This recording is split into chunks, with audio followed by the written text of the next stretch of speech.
Welcome everyone to the June meeting of the acquisition SIG for KOHA. We are in the middle of summer here.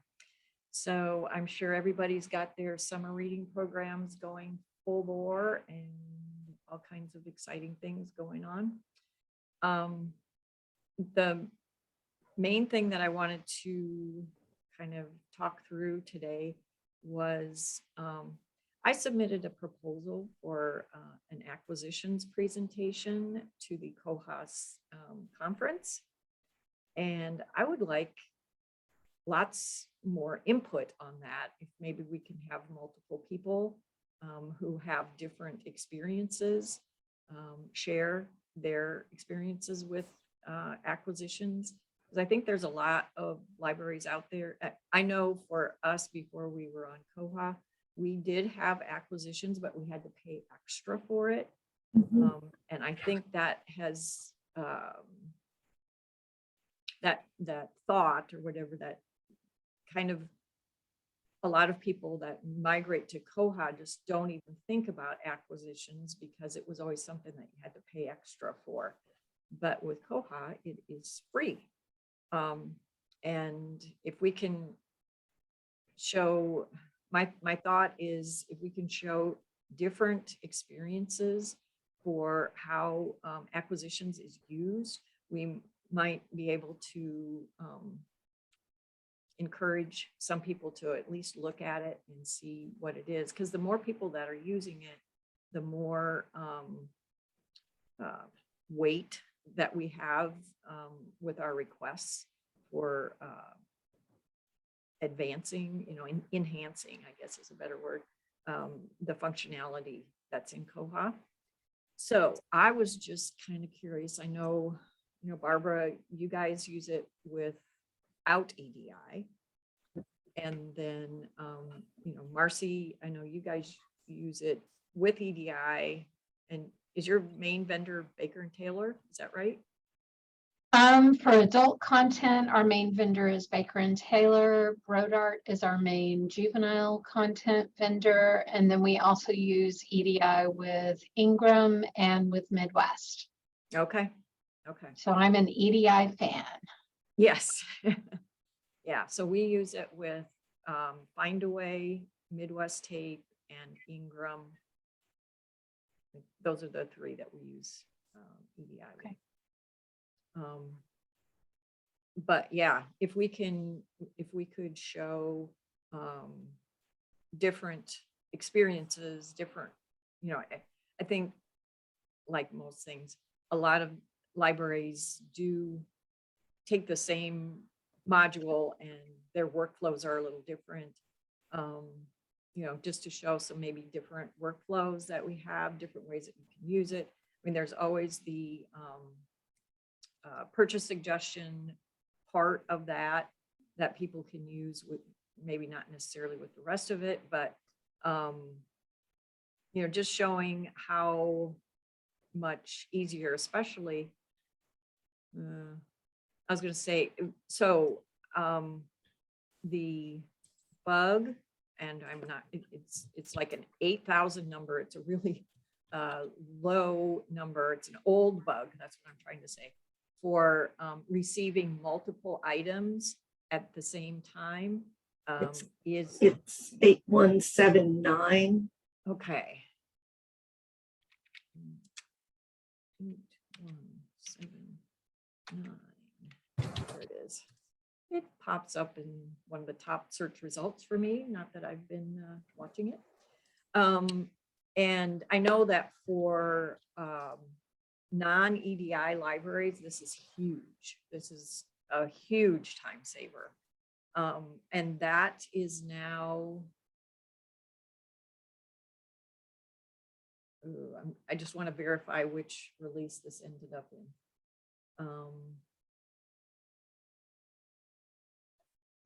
Okay, it looks like 2305.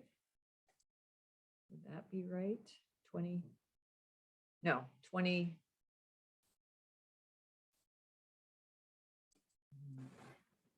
That wouldn't be right.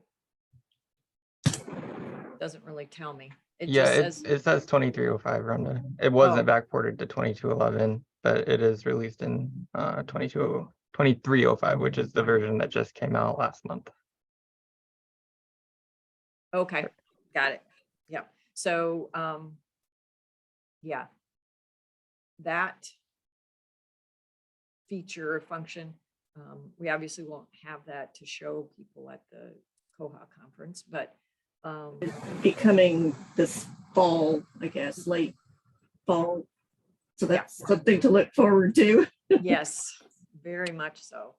Because I know that's just even for the couple vendors that we don't do EDI with, it's a pain to have to go in and receive all that stuff one at a time if you get a bunch of them in at once. So there's that function, and then but I guess I just wanted to kind of put this idea out there. I've got a placeholder for us in the conference, and then we can kind of figure out the nuts and bolts of what we want to do. But if you're interested in participating in that, you don't necessarily have to be at the conference. We can, I think, Jason, correct me if I'm wrong, we can get people in through Zoom or something like that. I don't have any clue. Okay. But I think we're also planning something like that for one of my presentations. But I assume, Barbara, you're on the conference committee, right? I assume it's still going to be like hybrid, where Yes, it's intended to be hybrid now. How the people with the technical skills make it that way, since Jason's not there, I don't know, but that's the intent. Yeah, hopefully the library will have some help for us too. Okay, so if you can't actually attend, but you'd like to participate, or even just participate in the planning of it, that would be great. So if you want to, is anybody just off the top of their head saying, yeah, that sounds good to me? Hey, Rhonda, this is Marcy. I can't attend in person this year, but I would be willing to help in the planning and or Zoom in, probably. Okay, sounds good. So what I'm thinking is we will do, we'll meet, Zoom kind of meeting, a couple of times in the next month or so, whenever we can get together and kind of lay out what we want to do. And then we'll kind of go from there. So I feel like I should say yes, since my method is different. okay. So I think I'm saying yes, even though I'm not sure I want to. All you have to do is find somebody else that uses non-EDI and Yeah. put their arm into doing it. And then I'll put you down as All right. As participating. Rhonda, I'm happy to help as well. Okay, super. Thanks, Holly.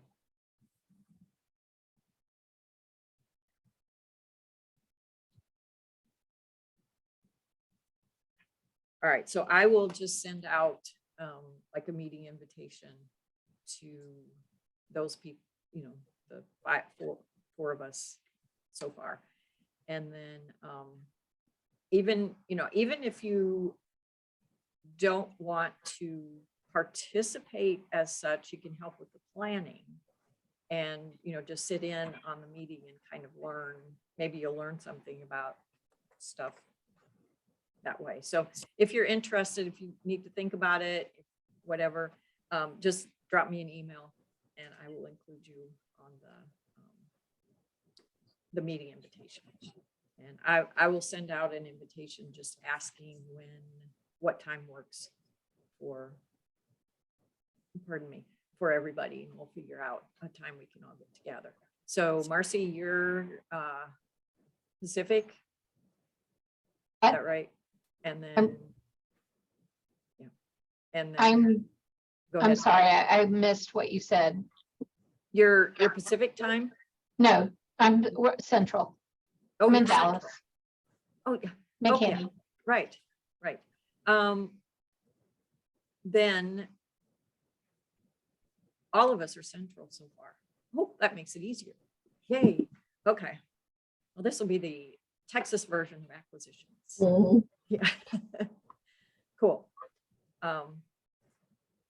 Okay, then we'll get that going. I wanted to just get that going. So then we have a full disclosure. I've been on vacation for 10 days. So this is like my first day back. So I'm a little scattered. And the outstanding things that we've been working on, I guess would be classified as old business, is the work that we're trying to get done on the acquisitions module related to end of year processing and being able to have basically 2 active budgets open, and then we can add items to whichever budget is appropriate so that we get a better sense of where we are at the end of the year for libraries like ours that are use it or lose it, because we like to spend as much as we can, spend our entire budget if we can, and trying to make that as less painful as possible. So we've got that outstanding. I'm still, so the update on that is I'm still talking with Catalyst, and what I want to do is get Catalyst and Bywater to kind of talk to each other, because the nervous making part of it for me is the difference in their price quotes, $800 versus $8,000. So I'm not sure, I haven't convinced myself that both of those estimates include the same kind of work. And I want to make sure that we get this done right and not almost right. So I kind of want to figure out a way to get Bywater and Catalyst to talk with me in the room, or whoever wants to join, and just make sure that we're getting what we want. And if Catalyst can do it for $800, that would be fantastic. We can figure out how we want to finance that once we figure out exactly how much it really is going to be. So that's the one thing. And then I did get a notice. Rhonda, before you go on, so I missed the meeting last month and I watched it. And I think it was Christy was asking questions about the end of year processing. And I went through it based on the bug that you're trying to, get your quote for. And I think it all works for me. I have my current budget. I was able to set up next year's budget and make it inactive. And I'm still ordering off of this year's budget. And when we get closer to the end of the year, we're planning on placing orders. You make that new budget, the future budget, active, and then we're going to place some orders on it so that we've got 2 things going. And I think years ago I tried this and it didn't work for me. So either it didn't work back then, or I have a feeling maybe I had both of my budgets active And so it wasn't hitting the right budget. But anyway, I know she was asking about, like, she was saying something like, but that's possible now. And she was asking questions about, I thought you said there was something new coming. And I don't know that there is anything new. I think my impression was it didn't work and I hadn't gone back and tried it again. Mhm. And anyway, now I think we can, it all is there in a non-EDI sense. So I think it'll work for us, but you still have the issue because of the EDI. Yep. Yeah, Yep. okay. Yeah, that's, I think that there were a couple of things added in some releases that kind of got past me or whatever. But yeah, for us with EDI, and Marcy, you can correct me if I'm wrong. If we have 2 active budgets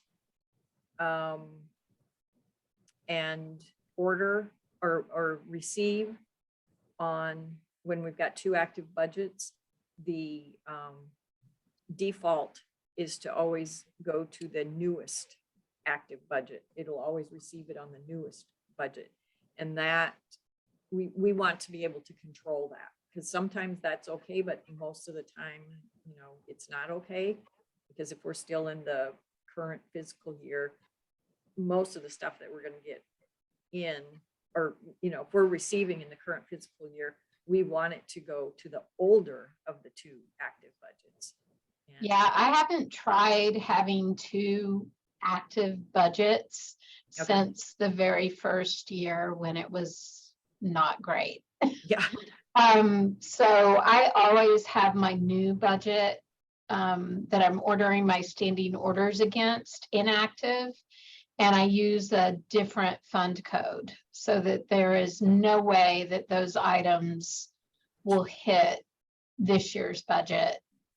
Now you have to monkey around with it if they happen to arrive early, if they come Mhm. this budget year, but that's easier than otherwise. But yeah, I don't ever have 2 active budgets, yeah, because what I experienced that first year is that regardless of what was active or inactive, it just hit randomly if the fund codes were the same. So Okay. I was like, well, no. Yeah. Here's a And mess. I think that's why I just figured, okay, this does not work. And I never went back to test it again. And I think I feel like I still need to test it before we actually do one of these in a month or so to really make sure. But I think it's possible. Mhm. Okay. Well, okay, so I will talk with them, because I think it was Nick that said that he went into the code. Maybe it was Catalyst, I don't remember, but somebody went into the code and they said that the code says that if there's 2 active budgets, then grab the newest one and receive it on that. And I was like, yeah, no, that's not helpful. So I just want to get both of them in the same room and see, just make sure that we're actually, for EDI processing, that we're actually getting, but it's so fantastic that non-EDI is actually working now, that you guys can do that. And then the other kind of outstanding bug that we have is related to making changes to the budget amounts during the middle of the year. I put in a request from Bywater to have them give us a quote, and they basically broke it down into 3 parts. Part 1 was to actually track the acquisitions or log it. I guess that's a better word. Log the acquisition. So that stuff is in there. Acquisitions is getting logged. You could turn it on. So you could run a report and find out, the changes that you run. The next part would be, that's the most expensive part, is I think it was $7,500 to actually put the, what what do I want to call it? The GUI stuff in there for, you know, being able to smoothly add or subtract stuff or move stuff into different budget lines, rather than, you know, going to this budget, subtracting this much out, and then going over to this budget and adding that amount into there if you're just moving money around. So there, we had asked for kind of an interface where you could say, I want to move this money. So, you know, here, this is the account from, and this is the account to, or I want to add money to this particular account, or I want to take money out. So we had those three functions. That one seems to have stalled. So we'll have to do a little bit of cheering, you know, to get that one going.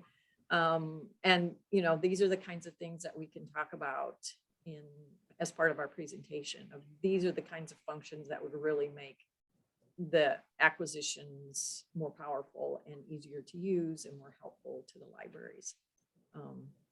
So there's, those are the two main ones. There is one other one that I just got notified. We actually put the bug in last year. I think it was June of last year, related to being able to update items in a basket in a batch fashion. Because right now you have to go in and, you know, if you want something in a particular budget line or whatever. I don't suppose I actually left that open. No, that would have been smart. Then it would, you have to do it one at a time for each item in the basket. The function we were asking for was to be able to do kind of a batch edit, you know, like pick 1, 7, and 12 and move all of the, change all of their, you know, whatever, their fund code or their collection code or shelving location, would be able to change all that kind of stuff in batch editing. I forgot her name, Katrine, I think it was, actually updated that bug and just kind of changed the description at the top to make it better for, I think it's Barbara found it. 31006. Okay.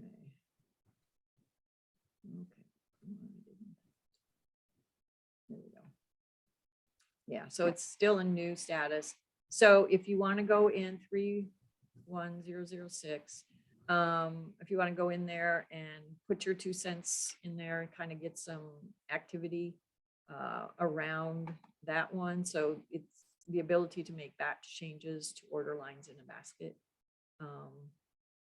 So I think what we requested was to include, but not limited to, the fund code, the vendor note, or add an external note and the transfer option. So those are kind of the bugs out there that we're kind of watching and want to get some traction on. And someday we can spend some energy on, you know, with EDI ordering, automating the canceling, you know, so that if the vendor cancels a particular item, that would get automated. We had that in our last EDI system, and that was really nice. Yes, Marcy likes that one. Yeah, I'm pretty sure Holly would really like that one too. Same. Yeah, same. So that's one that I'm not sure. I should probably just create a bug related to that just to get it on the table and do that, because that would be very, very helpful. Let me just make that a note. Cancel. Okay. So those, talking about the conference presentation, getting some traction going on that. and then the bugs that we've sort of been, as a group, you know, like this particular one says, at the US, koha-US acquisition SIG, we discussed. So I figured that gives it some more weight, you know, because that sounds like more libraries are doing it than just, you know, one particular library. So hopefully, yeah, if you can add your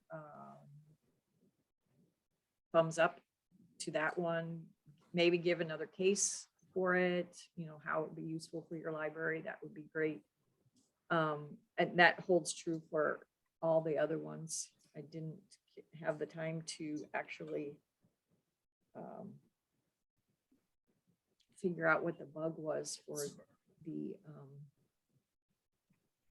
GUI thing. But let's see. So the other thing, I was just curious if anybody had any questions, anything that they've run into. How many of you are on, what would it be? 22, what is it? 2211. 2211. Okay, thank you. I was going to look. We are as of this morning. Oh, okay. And did the wheels fall off? No, not yet. Yeah, it's early. Cool, we're scheduled for tomorrow. Oh, okay. Yeah, that's good. We are early adopters, so we've been on it for what, a month, something like that. We did find a few things, but by the time you guys are on it, hopefully all those have been fixed. I think, are you, Barbara, are you on point, what is it, 07? 06. 06. Okay, so you're even ahead of us. We're on 05. We were an early adopter, but then I had some things I ran into and I wanted them to push it a week and they said, no, we'll just put you in the regular group. So I said, that's fine. Oh, okay. Yeah, because we're 22/11/05. And I know that 06 has some fixes in it that were identified during the early adopter phase. So, yeah. It was, I guess the biggest, well, the thing that we were looking forward to the most was the ability for patrons to cancel the holds if it was on the hold shelf.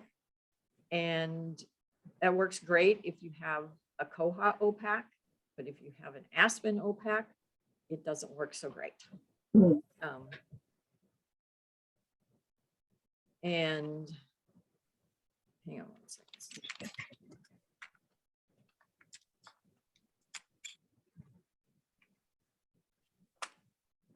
And so, yeah, they've got to figure that out and get that working before we can actually use it. Is that something you were nodding your head? Yes, Barbara, was that something you're looking forward to using? Yeah, we're planning on enabling it.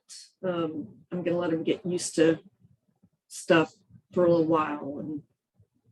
But yeah, we were interested in that. That's a request many of our patrons had.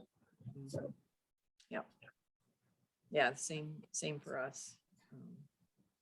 So I had everybody all geared up and ready to go, and this is how it's going to work. And I was making a video that they could look at, and just see all the steps. And I was like, oh, it's not working. Oops. So I sent that video to Bywater instead and said, here's the problem.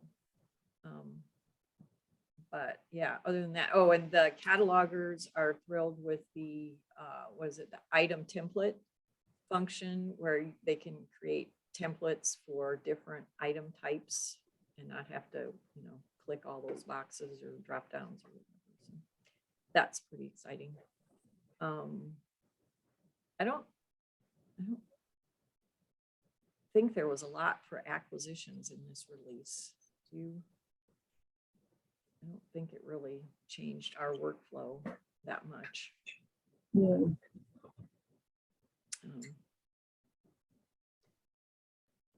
So does anybody have anything they want to talk about?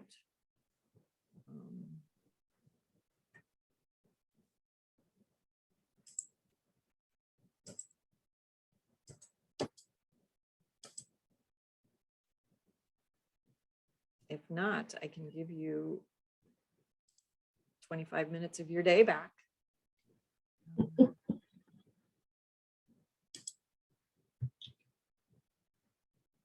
Okay, well, I will send an email to everybody that, well, I'll wait a couple days just to see if anybody else wants to join. I'll send, maybe what I should do is send an email to the group and see if there's anybody that couldn't make today but would be interested, and then give that a little bit of time for people to respond. And then I'll send out an email to everybody that's interested, and we can go from there. Okay, well, for everybody in Texas, stay cool. Everybody else too, but it won't be quite as hard. We were in Colorado last week. It was like upper 60s, lower 70s. It was beautiful. And then we came back and it was 103. So. And my rear window decided it didn't want to stay up anymore. So air conditioning isn't really an option in my car right now. So that's even more fun. But anyway, okay. So I'm going to